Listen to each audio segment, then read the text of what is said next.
Clandestinely concealed in this Hollywood classic is a prophetic prediction about the events of September 11th. Doc! I have to tell you about the future! I have to tell you about the future! Our first clue, the clock in the background secretly depicts the number 9/11, with the hour hand occupying the 9th window and the minute hand resting in the 11th window. Marty is desperately yelling, "I have to tell you about the future," while the clock says 9/11. And what is Marty trying to warn Doc about? A terrorist attack. Dear Dr. Brown, on the night that I go back in time, you will be shot by terrorists. He is warning about this attack, which won't occur until decades in the future. Holy shit!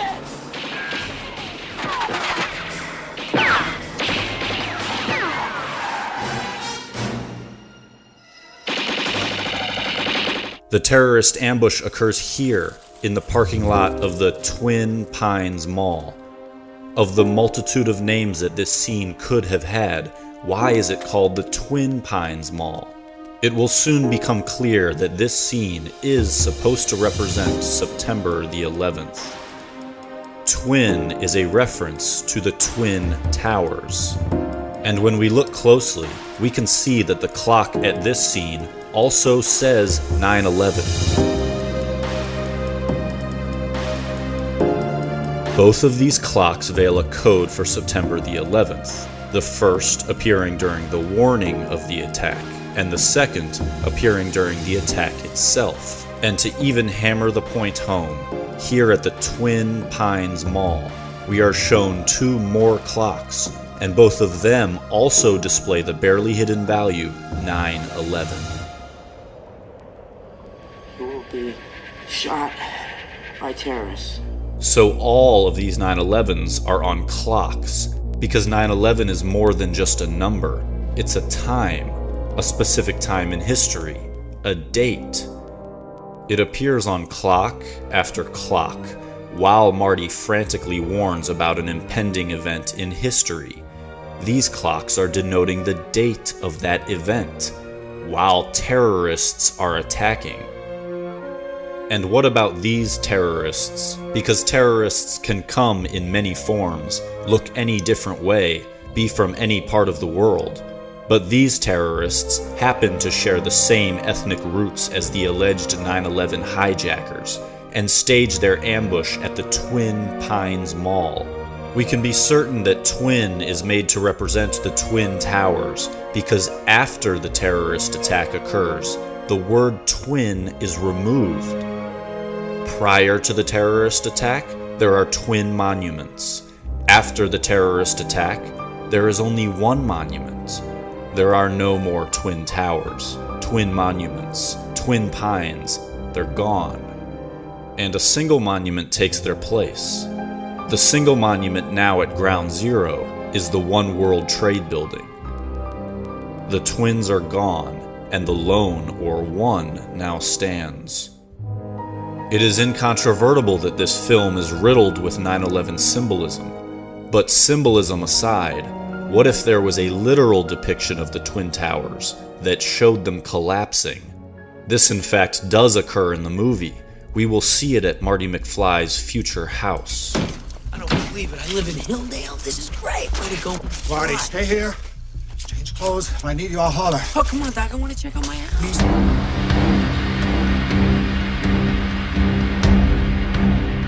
What happened to Grandpa? Oh, throw his back out again. How's Granddad's little pumpkin? It is at this residence where we will be introduced to a scene so prophetic that it will turn our entire worldview completely upside down. As are all other clues in this movie, the Twin Towers are discreetly hidden. You can only spot them by intently analyzing the background. I can't believe this window's still broken. Well, when the scene screen repairman... So it's official that in this movie littered with 9/11 symbolism, the Twin Towers themselves managed to make a secret appearance. And we know that the Twin Towers' presence is not an accident, because the rest of Manhattan Island also takes shape in this scene with the Statue of Liberty. Why is it here at all, and why is it hidden? Why would the director be compelled to hide a replica of Manhattan Island here in the McFly's living room?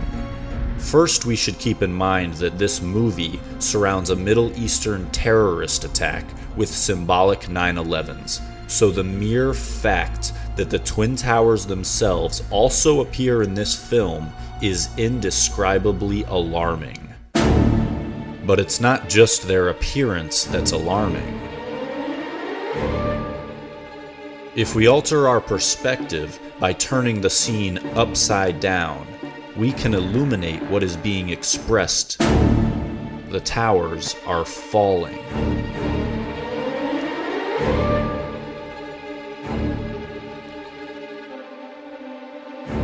It would solidify our point if there were justification for viewing this scene upside down. But can we think of any reason at all why we should be motivated to look at this scene from an inverted perspective, revealing the Twin Towers falling down? In the entire three-part series of Back to the Future, there is only one cameo ever made by an upside-down human being, and it is in this scene. This is the only time an upside-down character will ever be viewed, and it's for a reason. We are being instructed to observe the event from his perspective. The secret architecture of this sequence of events is so carefully woven. Even the audio is spot on. Listen to what Lorraine McFly says just as she clicks the remote to trigger the Twin Towers' collapse. I can't believe this window's still broken. Broken. How obvious does this have to become? The following sequence of events is centered around Marty attempting to issue a warning about terrorist attacks. First, he tries to tell Doc about the attack. Doc, about the future. Doc won't listen. Then he tries to write Doc a letter. Dear Dr. Brown, you will be shot by terrorists. Doc tears it up. To accept the responsibility! He tries to voice it to him, In that case, I'll tell you straight out! but is interrupted. He tries to yell the warning from the top of his lungs, Doc! I have to tell you about the future! When it all fails, he continues hatching schemes to warn about the terrorist attack. Damn it, Doc, why did you have to tear up that letter? I could just go back early and warn him. The blatant, overwhelming theme here is that someone is screaming from the top of their lungs to watch out for this pending terrorist attack. I could just go back early and warn him. And finally, when Marty's last plan goes into action, he ignites an astounding pyrotechnic proclamation that unmistakably spells out the digits 911. Someone is screaming from the top of their lungs with all the creative capacity that they can muster to watch out for this future terrorist attack. On the street where we just saw 9/11 in blazing fire, the terrorists appear and go streaking by, on their way to the Twin Pines Mall, which is clad in more 9/11 warnings. 9/11, 9/11, 9/11, 9/11, 9/11, 9/11, 9/11. The film is crawling with 9/11s. But what is Back to the Future fundamentally about? It's about an individual who has foreknowledge of an amazingly unlikely event. Unfortunately, you never know when or where it's ever gonna strike. We do now. A tower that is going to be struck down from the sky. This is it. This is a suspiciously perfect metaphor for 9/11. But Marty has foreknowledge regarding two events. One is a Middle Eastern terrorist attack, and the other is a tower being destroyed.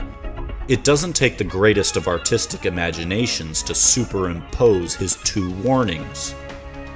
What are the chances that a movie displays all these 9/11s, and the plot of the movie is a prophecy about a tower being struck down, while Middle Eastern terrorists stage a surprise attack at a scene called Twin? And what are the chances that in that same movie, the director constructs a secret recreation of Manhattan Island that shows the Twin Towers falling?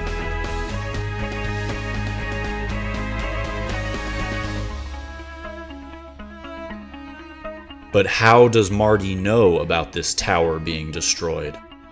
He acquires this information about when and where the strike will happen via this flyer from this woman. Take a look in the background, where you'll see the actual all-seeing eye of the Illuminati.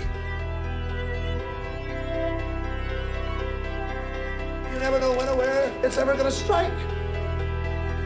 We do now.